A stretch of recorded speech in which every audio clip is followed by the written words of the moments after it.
Hello friends, welcome to my channel. Today I am going to talk about the most important topic in pharmacology, that is antidepressant and anti-anxiety drugs. So let's get started. So firstly we have to know the definition of depression, then only we can see the mechanism of its drugs, then only we can see the mechanism of action of all the drugs which can decrease or reduce depression. Okay, so let's get started. Normally we feel happy and sad. We may feel happiness or sadness at a certain period. Okay, so when the period of sadness lasts for a long time, then we call it depression. So what is the definition of depression? It's defined as intense feeling of sadness, mental slowing, hopelessness, despair, worry, agitation and all. So when the depression may last for a longer period of time, and it may also lead to bipolar disorder. Bipolar disorder includes depression as well as mania. Mania means manic phase. Manic phase, that is, you may feel excited or excited or euphoric, in an excited or euphoric state. And bipolar means that bipolar means depression along with mania. Okay, so this is the basic introduction of depression. So there are few hypotheses for depression, for anti-anxiety drugs to work. That is, first I will like to talk about the first hypothesis, that is a mean hypothesis of mood. So first is a mean hypothesis of mood. So what does this mean hypothesis indicate? So this mean hypothesis revolves around the fact that decrease in levels or functions of monoamines, decrease in levels or function of monoamines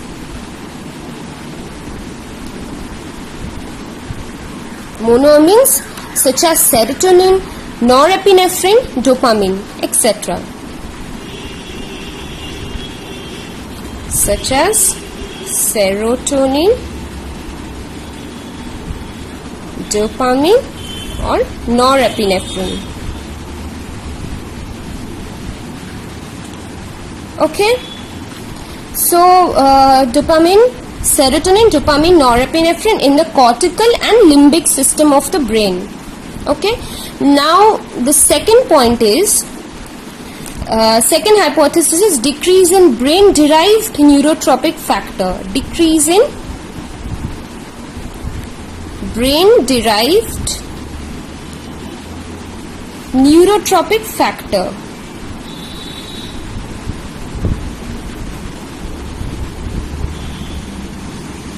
So what is this? It promotes survival of nerve cell, that is neurons, by playing a role in growth, maturation and maintenance of these cells.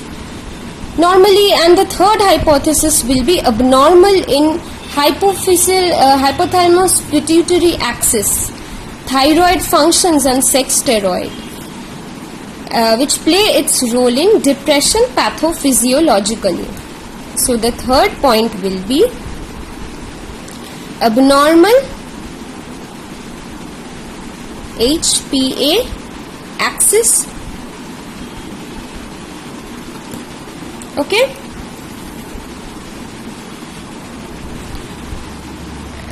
so these were the basic definition of depression.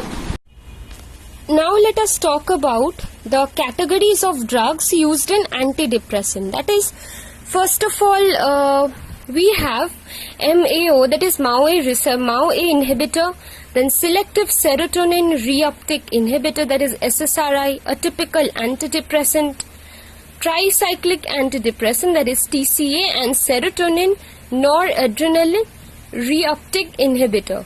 So before knowing about these, we have to understand the mechanism of action of antidepressant.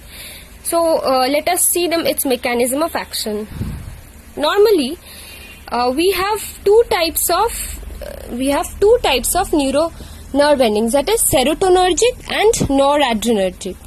In case of serotonergic, the tryptophan is being converted to 5-HT, and 5-HT stimulates the vesicles to release the neurotransmitter, and neurotransmitter is being taken up by the postsynaptic receptor, that is 5-HT receptor.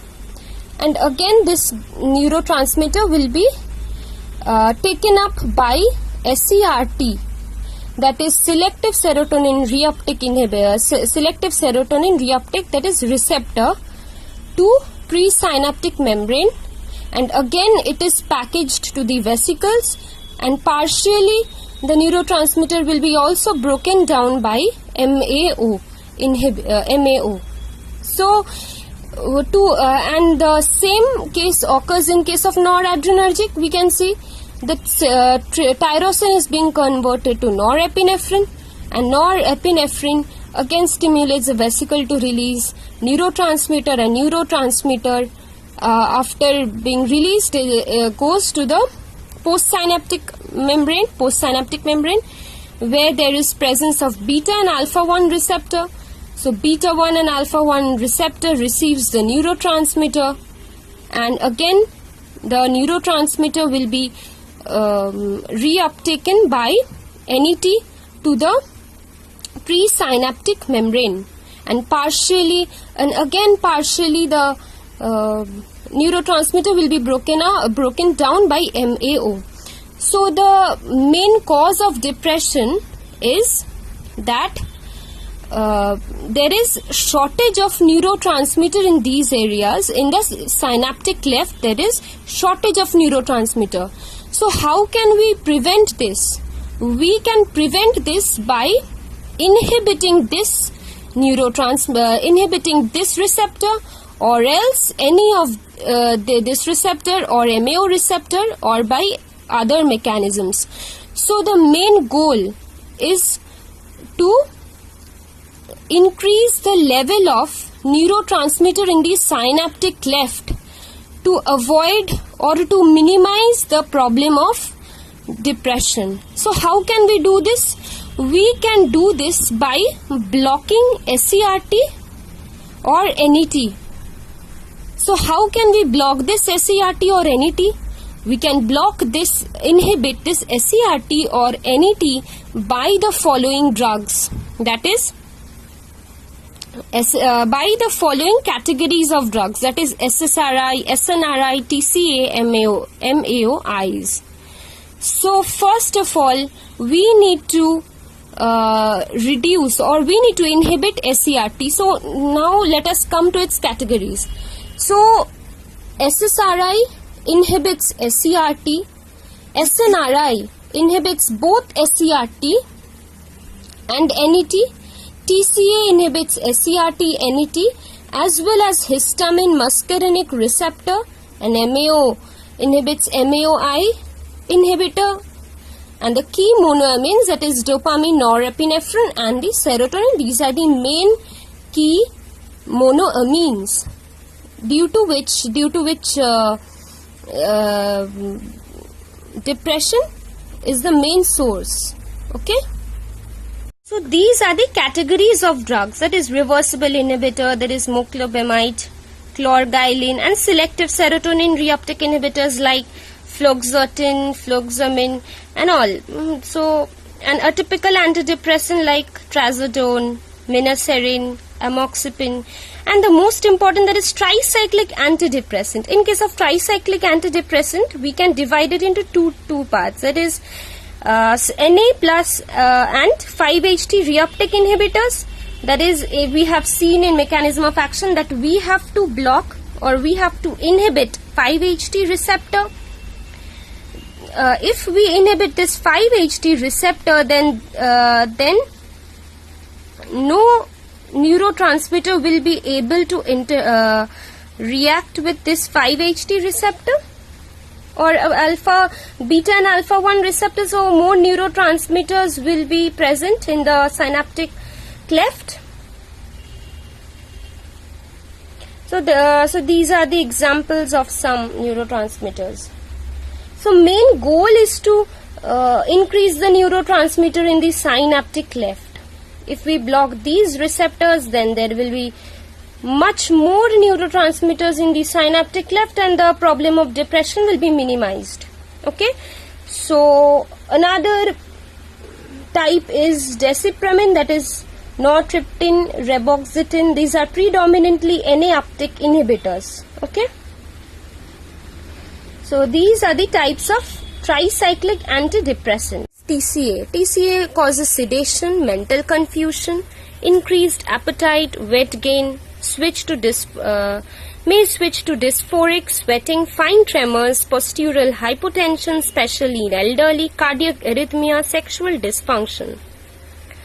Actually, due to blockage of 5-HT or due to inhibition of 5-HT and beta 5-HT receptor, there will be some side effects. So these are the adverse effect of TCA. Similarly, we can see in case of SSRI, there is feeling agitated, shaky, and indigestion, diarrhea, constipation. These are the side effects of SSRI. These are also important from the exam point of view. So if we block or if we inhibit the SCRT, and in due to inhibition of SCRT inhibitor, we can have these side effects. And in case of SNRI, we can also see some side effects like tremors, tiredness, constipation, insomnia, due to inhibition of both SCRT and NET. Okay.